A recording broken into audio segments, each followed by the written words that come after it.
How you doing? Jason from Auto Appraise. 1971 Superbee, getting ready to do a cold start.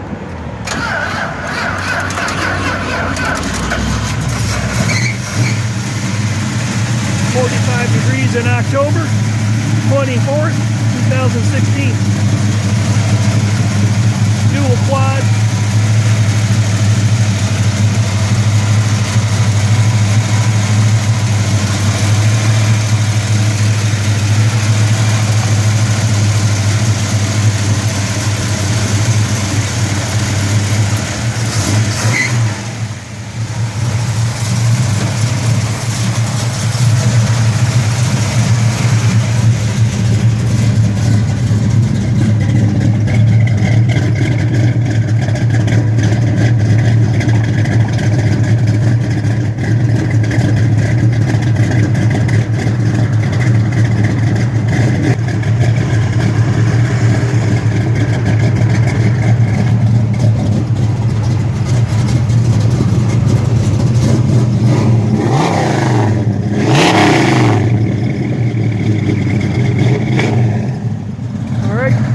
Take her for a run. Don't really hear any upper engine noise.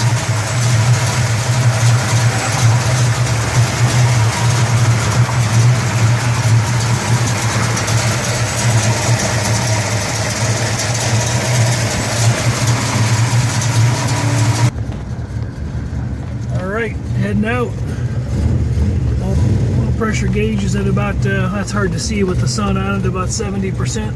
Temps down low still. I'm going to turn that back on in a minute when you can see it.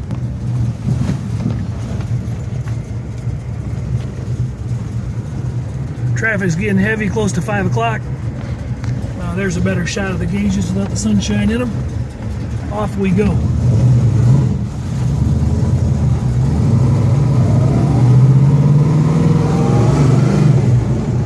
This is the car I did an inspection on last week, but due to the rain I couldn't drive it. Taking care of that part of it today. Speedometer appears to be operating. Tachometer says we're at 4 grand. I gotta believe that's not reading correct. Doesn't sound like we're screaming 4 grand.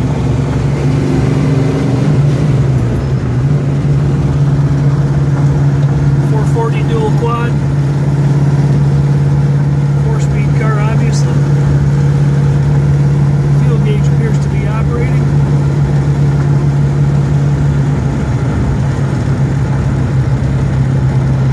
Power steering assist works nicely. Take my hands off the wheel. The wheel's not straight, but the car seems to be riding down the road straight. Here's hands off. No knees. Hooks up to the road pretty nice. The clutch is engaging towards the very top of the pedal. Doesn't seem to be chattering. I'll get on it a little bit up here and we'll see if anything unusual is happening.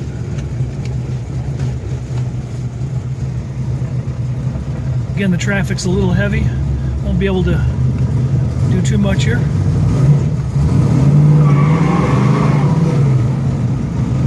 Clutch seems to be working.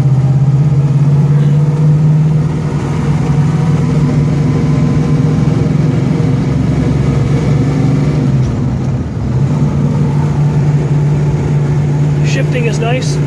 Shifter works nice and easy. I'll get up here and stab on the brakes in a minute. Finishing up a pre-purchase inspection test drive I couldn't do due to the rain on Friday, but the weather's much nicer today. Fall day, about 45-50 degrees in Michigan. 71 Superbee. It's a true FE5 red Superbee. 2 trim tags. Correct core support stamps in place. I noted a few more paint flaws when I pulled the car out of the building compared to looking at it in the building. There's a small sag in the clear that was mostly sanded out in the driver's door, and I'll point that out with a couple extra photos to the potential buyer on the car. The text definitely reading high. A slight little rattle maybe over here in the dash, nothing too disconcerting.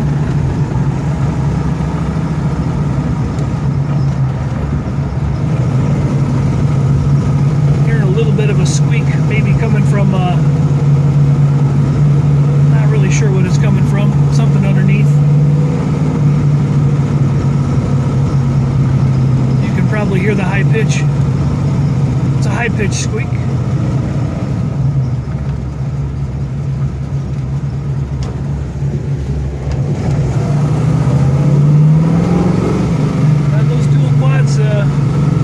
They're dialed in.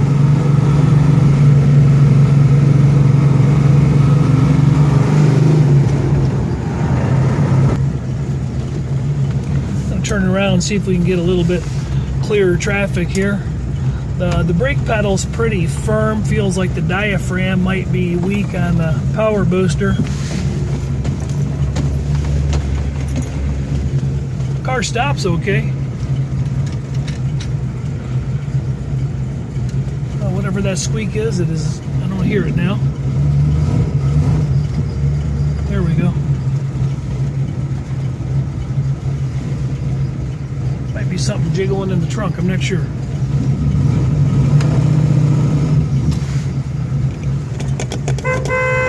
Horn works.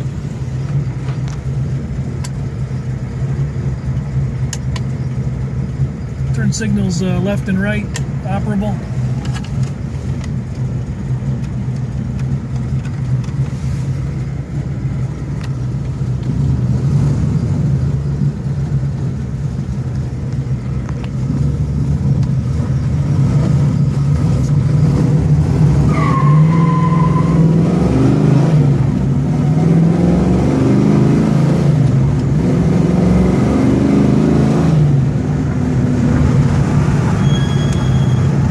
Flat spots to speak of. A little bit of a rear brake squeak.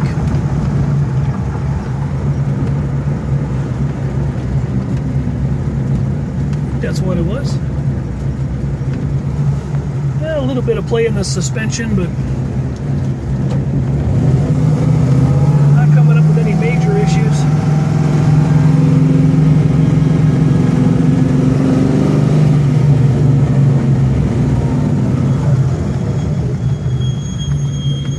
Does appear to be a brake squeak.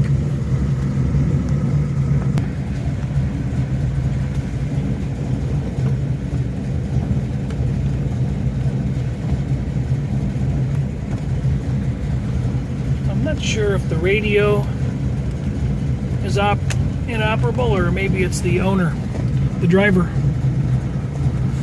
Won't worry about that today.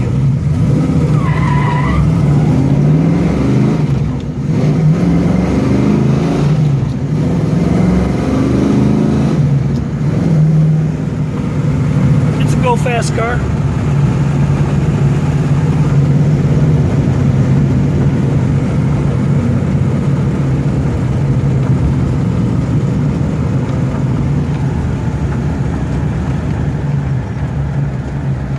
Definitely going to need a brake booster based on the stiff pedal.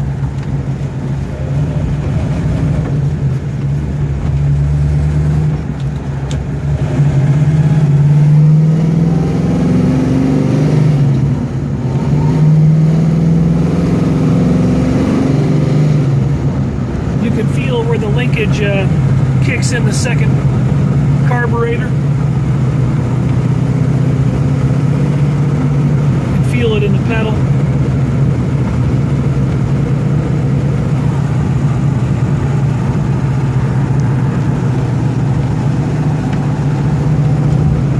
We went through all the functions on the vehicle during the first initial inspection.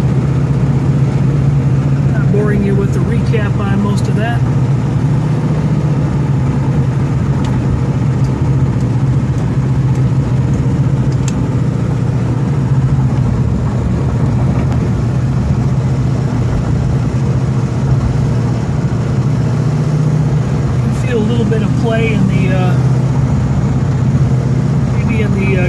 transmission cross member bushing. A little bit of motion when I'm letting off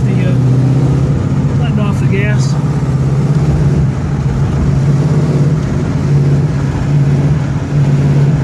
Nothing too bad. Not popping out of gear or anything.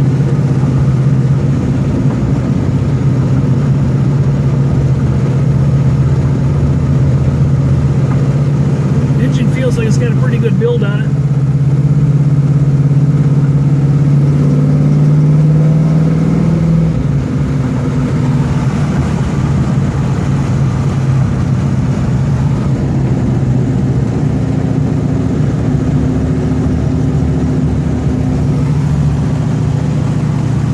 Is turning. All pressure seems to be holding up good. We'll let it idle when we get back in the parking lot, see what kind of temperature we're generating. According to that gauge, it's pretty cool.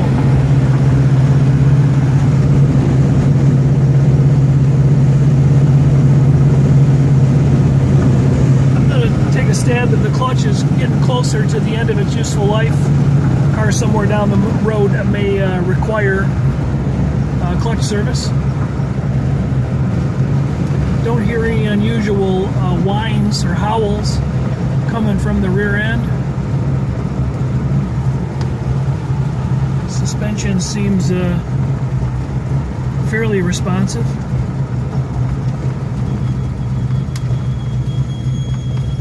Definitely got a brake squeak.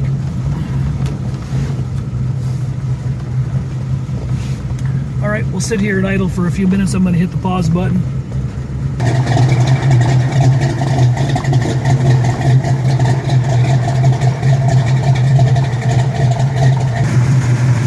Out here in the daylight, the paint looks a little bit different. Still got a nice reflective quality. We got a scratch right here in the hood. We got some contact chip down there on the core support, and one here pointed out earlier. A little bit of a clear sag in the door right here. Looks like it was about 80% wheeled out. It's probably hard for you to see in the video, and it's difficult to see even by the naked eye. Orange peel is pretty decent on the car. You can kind of see my reflection there. Not real heavy orange peel, pretty period consistent. Maybe a little heavier down low. A few little age cracks noted in the lenses. A little Audi ding, something got moved in the trunk probably.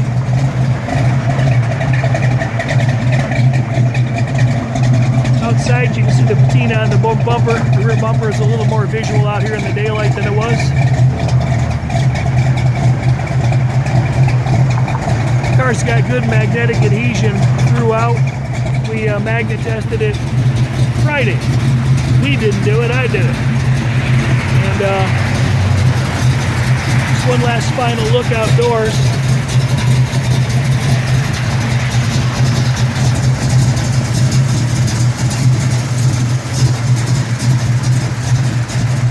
Got a little flaw there in the tape stripe. A little cut there as well. A couple little edge chips up here.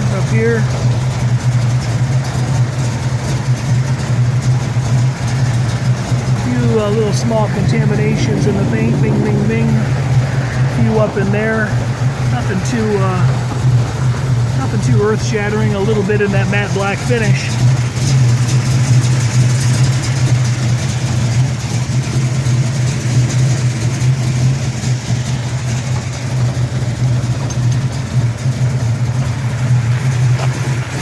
The chrome on the front bumper is in a little better condition than the rear. Engine's been running another 7 or 8 minutes here in the parking lot.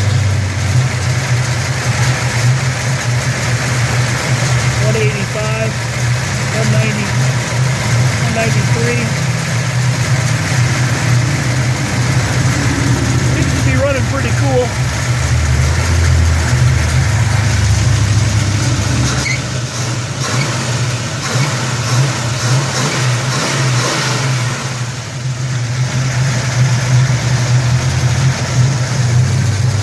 The motor's pretty tight.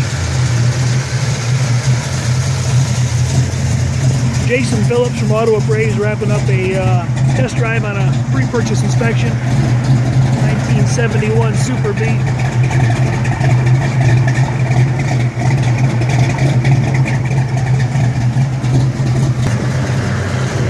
Hood spring in the back after you close the hood's a little, or not the spring but the hinge rather, a little weak, and you shove down there and everything's okay. Here's the little splotchiness I was talking about. Those might be nicks actually in the matte black finish as opposed to bubbles. I don't really see anything else that's horrific of mentioning. Underbody was pretty clean as I recall. A couple little nicks there I think I might have showed. A little bit of overspray on the belt molding right there. The car has a good presence from a very short distance. Up close you can pick apart some flaws. There's a bit of a scratch right here. It's kind of superficial right in here, and it may be able to be rubbed or wheeled out. I don't know if it's visible or not in the video. It's reasonably straight.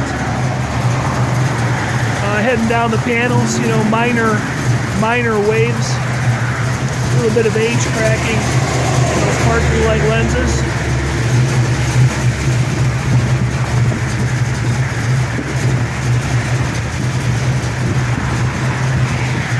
Not a bad looking driver.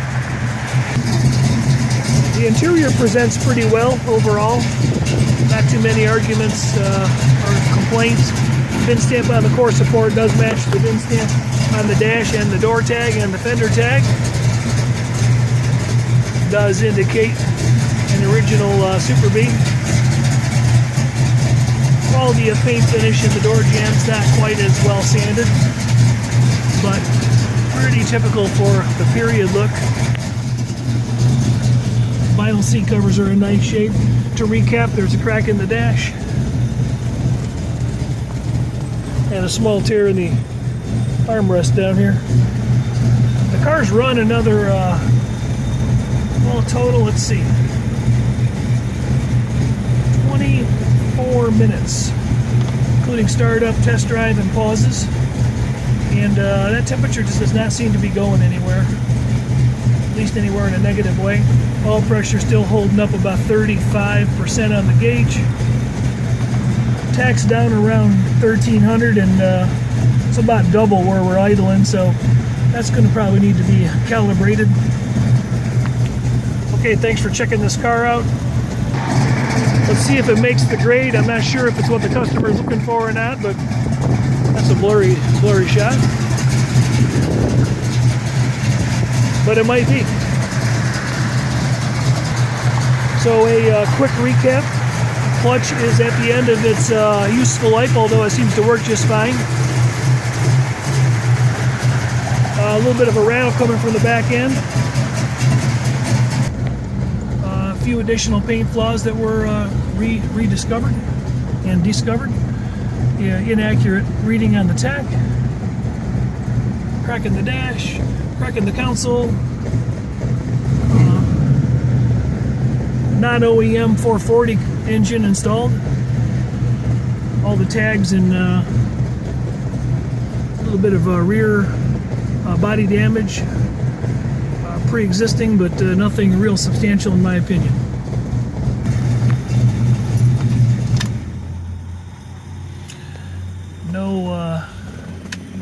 No dieseling on. I hear the radio clicking. It wants to come on, so we got power to it.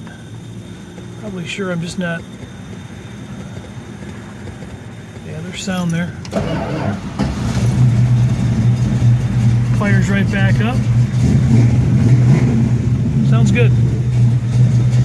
Okay, I've burned up enough block. Thanks. Quick note: reverse lockout button feature is working. The reverse light on the dash is not. Ignition key buzzer is working. A couple of tears in some seals. Small dings in the trim, part of the recap. A few hairline scratches in the glass. It just seems a little out of focus for some reason. All right, thanks.